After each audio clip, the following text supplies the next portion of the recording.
संगत का बड़ा प्रभाव है। तुम गुटखा खाने वालों के साथ में रहने लगना, गुटखा सीख जाओ। तुम कुछ दिन बॉडी बिल्डर वालों के साथ में रहना, अपने आप जिम जाने लगो। जिम नहीं भी जाओगे तो सुबह सुबह टहलने जाने लगोगे। तुम कुछ दिन जुआरियों के साथ में रहना, अपने आप सट्टा लगाने लगोगे। तुम कुछ दिन ऐसी बहन जी के साथ रहना माता जो दूसरों की चुगली करती हैं, तुम्हें अपने आप आने लगेगी और वही दिमाग में चलेगा, लगातार वही चलेगा। भैया गांव में एक जुआरी होता है, पूरे गांव को जुआरी बना देता है। एक बीड़ी पीने वाला पूरे मित्रों को बीड़ी पिलाना कई बार सिखा देता। कुछ मित्र गंभीर भी होते हैं पर सब नहीं होते। ऐसे ही एक जगह घटना घटी। एक आदमी लकड़ी काट रहा था, लकड़ी काटते काटते बेचारे की नाक कट गई। अब नाक तो नाक, भाई कान कट जाए तो टोपा लगा लो, कपड़ा बांध लो। कोई पूछे क्या बात है, ठंडी लग रही। गर्मियों में हाँ हमें लगती, पर नाक कट गई, अब क्या लगाओगे? अच्छा, अब आज का जमाना होता तो मास्क लगा लेते। पुराना जमाना, नाक कट गई, नाक कटी बुरी लगे। अच्छा, अब ऐसा आदमी जहां भी जाए तो लोग भी बड़े बेचत, नक कटे चाचा आ गए, नक कटे चाचा इधर आ, नक कटे इधर आ, नक कटे बब्बा इधर आ, नक कटे भैया इधर आ। बड़ा हैरान। एक दिन लोगों ने, एक आदमी ने पूछा क्या बात है, एक बात बताओ तुम्हारी नाक कैसे कट गई? बोले हम ना पूछो। अब बोले नहीं बताओ बताओ, हमें तो बता ही दो, किसी को मत बताओ, हमें बताओ। बोले तुम किसी को बताओगे तो नहीं? अरे हम किसको बताएं? अच्छा, किसी को कोई भी बात अपनी वायरल करवानी हो वो ये कह के जरूर कहना, तुम किसी को बताना नहीं भैया। हाँ तुम किसी को, हमने तुम्हें बता दी, किसी को ना बताना। फिर देखो तुम वो वाली बात जरूर नहीं रुकेगी, बाकी सब रुक जाएंगे पर वही वाली बात वायरल। बोले हमें तो बताओ, हमें नाक कैसे कट गई? बोले इधर आ। बोले दरअसल गांव के बाहर जो मंदिर है, हाँ वहाँ शंकर जी ने हमें सपना दिया कि तुम्हें हमारे दर्शन करने हो तो रावण ने शीश काट के चढ़ाया था, तुम नाक काट के चढ़ाओ। तो वो बोला क्या तुम्हें शंकर जी मिले? अरे बोले मिले, ये देखो ये खड़े, ये है भोलेनाथ, है कुछ नहीं, झूठ मूठ। ये देखो सांप लटका, अरे महाराज। तो उसे लगा बड़ी गजब बात, बगल में है भोले बाबा। तो आदमी को लगा, वो भी शंकर जी का थोड़ा मोड़ा भक्त था। बोले यार दर्शन तो हमें भी करना। बोले ऐसे तो होंगे नहीं। इसने मन में सोचा अपनी तो कटी है, एक से भले दो सही।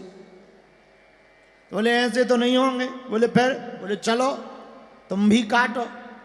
वो गया मंदिर, उसने ली चाकू और ली काट के चढ़ा दी, और जैसे ही चढ़ाई खून बहने लगा। बोले हमें तो शंकर जी कहीं नहीं दिख रहे। बोले तुम किसी को मत बताना, हमें भी नहीं दिख रहे। आओ आओ आओ। बोले ना तुम बता लेना, हमें भी नहीं दिख रहे। बोले तो बड़े बेकार आदमी हो। बोले वाह हम अकेले थे, अब दो तो हो गए। तो दूसरा भी कम नहीं था, मेरठ का ही था। बोला पर दो क्यों, तीन कर लो। बोले कैसे? पड़ोस में रहते थे रम्मू चच्चा।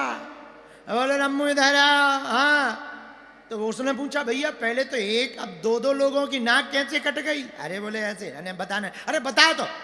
अरे बोले ये भोलेनाथ, ये जे खड़े, जी आगे, जी आगे, महाराज महाराज। अरे भाई कौन है? यहाँ तो कोई नहीं है। नाक काट के जो चढ़ाता है उसे शंकर जी दिखते। धीरे धीरे पूरे गांव ने नाक कटवा ली। पुरुषों की तो छोड़ो, महिलाओं ने कटवा ली। महिलाओं की तो छोड़ो, बच्चों ने कटवा ली। बोले क्या? बोले शंकर जी दिखेंगे, और किसी को नहीं दिखे। पूरा गांव नककटा हो गया, एक सिंगल आदमी नहीं बचा। जवान तो छोड़ो, बूढ़े बोले मर तो रही है, शंकर जी के दर्शन करके मरो। तो जो दो थे उनने बूढ़े पहले टारगेट करे, सब बूढ़ों की नाक कटवा दी। लोग बोले नाक, अगल बगल के गांव वाले आवे, भैया इस गांव में क्या है? तो जिसकी पहले नंबर पे कटी थी, बोले सबकी एक जैसी है। हमारी भर थोड़ी है, यहाँ सबकी एक जैसी ही है। ये संगत का बड़ा विचित्र प्रभाव होता है, एक आदमी सब बदल देता है। मेरे पागलों, जब एक नाक कटवाने वाला पूरे गांव की नाक कटवा सकता है, तो मेरठ के लोगों, एक कट्टर हिंदू पूरे मेरठ को भी कट्टर हिंदू बनाया जा सकता है। हाँ? एक कट्टर हिंदू हो जाए तो पूरा मेरठ भी कट्टर हिंदू होगा, और पूरा मेरठ कट्टर हिंदू होगा तो डंके की चोट दिल्ली तक जाएगी, है? और दिल्ली से फिर पूरे देश में जाएगी। और हमें लगता है मेरठ तो वैसे ही क्रांति का शहर है, यहां से पहले भी क्रांति शुरू हुई थी, अब फिर से अगर हिंदू राष्ट्र के लिए शुरू हो जावे, आहा, तो क्या कहना, बात बन जाएगी। तो संगत का बड़ा असर होता है, संगत के प्रभाव से सब बदल जाता। हनुमान जी की अगर हम संगत करेंगे तो भैया हमारी भी जिंदगी में राम जी की भक्ति आ जाएगी। बोलो सीताराम, जोर से बोलो।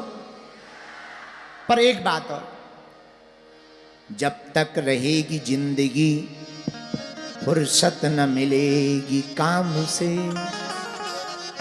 कुछ वक्त ऐसा निकालो प्रेम करो श्री राम से। समय तो मिलना नहीं है, ये 5 दिन मिल गए, इन्हीं में भक्ति कर लो। तो संसार तो माया की नगरी है। बालाजी